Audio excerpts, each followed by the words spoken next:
Kocur bul domašnji pijatej po šore manifestaciji Čuvar doma, čiji cilj doprinjesu poznavanju i mocnjenju sotrudnictva rozličnih nacionalnih, vjerskih i kulturnih zajednica u Vojvodini. Rusnaci z Kocura prez podobovu umetnost, produkti domašnjohovi robku i svoju kuhnju predstavili rusku tradiciju i običaji, alje i potvrzeli, že už da skeljoviki u Kocure zložno žiju veci jak dzešec, narodi i narodnosci.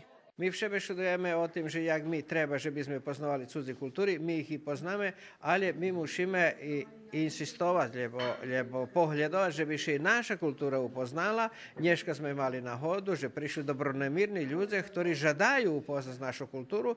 Mi prisutni tu skoro 3 viki.